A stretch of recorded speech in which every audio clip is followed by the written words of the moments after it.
seul système bancaire. Alors on le voit, l'Europe fait tout pour faire face à la crise et trouver des accords pour éviter d'être fragilisée. Faut-il plus d'Europe? C'est la question de notre face-à-face ce soir.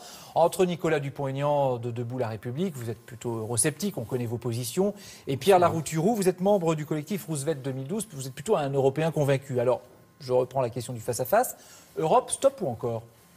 Il faut plus d'Europe, mais il faut changer l'Europe. Non, mais il faut la changer, parce que depuis 15 ans, elle ne va pas dans le bon sens, donc il faut changer, ça ne se fait pas en 3 semaines. Mais votre reportage pose une question fondamentale, qui va payer? Est-ce que c'est au peuple? Est-ce que c'est aux salariés de payer? Ou est-ce qu'on peut trouver d'autres financements?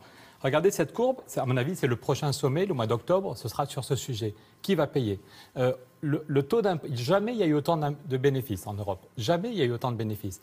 Mais le taux d'impôt sur les bénéfices est passé de 37% à 25%. Donc, Parce que l'Irlande a baissé son impôt. Donc, est-ce que oui ou non, on crée un impôt européen sur les bénéfices? Non pas un impôt sur les personnes, mais un impôt sur les dividendes, mais qui les serait bénéfices. Européen. Voilà. Donc valable dans tous les pays européens. Exactement. Jacques Delors en parlait il y a 25 ans. Maintenant, c'est une urgence. Sinon, on ne sait pas comment on va financer les fonds qu'on a créés. Nicolas Dupont-Aignan, stop ou encore l'Europe? Stop à cette Europe-là. Stop à cette Europe de Alors fous, vous dites tous de les deux dirigeants. stop à cette Europe-là, finalement. Attendez, est-ce qu'on réalise ce qui s'est encore passé là? On parle de pacte de croissance, mais il n'y a pas de pacte de croissance. Les 120 milliards dont on parle, ils étaient pour 90 milliards déjà prévus. Et François Hollande, qui s'est fait élire sur la croissance, a accepté le pacte de stabilité, c'est-à-dire de récession, qui avait été adopté par Mme Merkel et M. Sarkozy. Ça veut dire qu'on amuse la galerie avec ce fameux pacte de croissance et qu'en même temps, ils appuient sur les freins, c'est-à-dire qu'ils sont en train de faire pour l'Espagne, l'Italie, la France, ce qu'ils ont fait en Grèce. On a vu le résultat. Alors je reviens sur ce que vous dites. Il faut traiter la cause du problème. Je reviens sur ce que vous dites, parce que le pacte de croissance, 120 milliards ont été débloqués la semaine dernière, le principe pour initier un plan de relance économique au niveau européen. Est-ce qu'on peut imaginer que tous les pays européens se mettent d'accord, vous parliez d'un impôt, mais se mettent d'accord pour lancer des plans commun de développement économique? Ça peut exister, ça. La réponse est oui, et il faut le faire. L'Europe est née avec le charbon et l'acier, et maintenant, une des questions fondamentales, c'est les économies d'énergie. Pour faire baisser les factures des gens, pour sortir de notre dépendance au pétrole, vu le prix du pétrole, et pour essayer de sauver le climat, il faudrait mettre le paquet sur les économies d'énergie.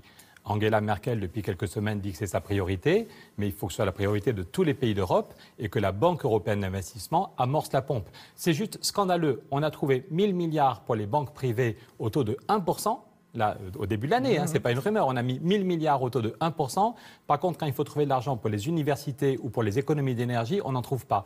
Donc le sommet du mois d'octobre, pardon, je finis, mais les citoyens aussi, c'est pour ça qu'on a créé Roosevelt 2012, c'est pour que les citoyens s'expriment et pour dire qu'il faut plus d'ambition, il faut accélérer. La crise s'aggrave, donc il faut aller plus loin et plus vite et changer l'Europe. Mais pourquoi ça évolue comme ça? C'est parce que vous avez donné du pouvoir à des gens non élus. C'est parce qu'on a bafoué la volonté du peuple. Et moi, je dis au contraire, qu'on fera des projets communs, comme on a fait Airbus.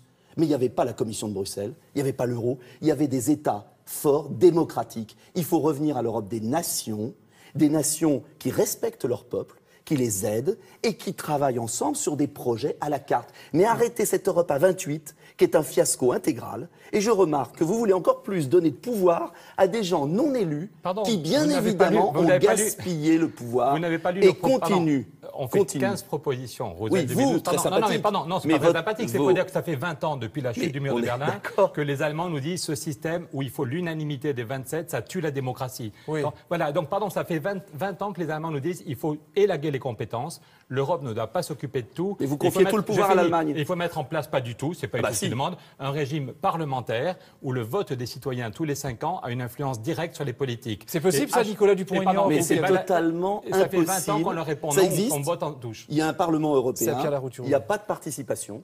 Les Français, les Allemands ne votent pas parce que ce n'est pas les mêmes programmes, ce n'est pas les mêmes nations. Mais pourquoi voulez-vous fondre tout le monde dans le même moule? Regardez l'euro, qui est le poison de l'Europe. C'est pas le même moule. L'euro, si je peux finir ma phrase, l'euro a été créé sur des économies différentes. Pourquoi ils n'y arrivent pas, là, tous les dirigeants européens? Parce qu'ils veulent garder un euro unique sur une économie comme la Grèce et comme l'Allemagne. Il faut revenir aux monnaies nationales. C'est ce que j'ai proposé avec des économistes récemment.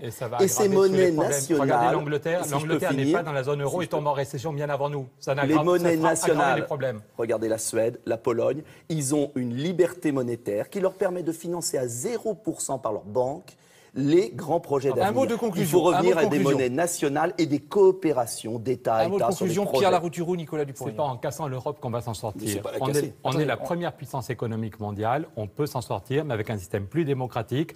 Un traité social, il faut des normes sociales. Quand vous voyez les délocalisations dans l'automobile, il faut un traité social et il faut un impôt européen. J'invite les citoyens qui nous regardent à aller sur Roosevelt 2012. Il faut qu'on soit nombreux à dire le prochain sommet du mois d'octobre est fondamental.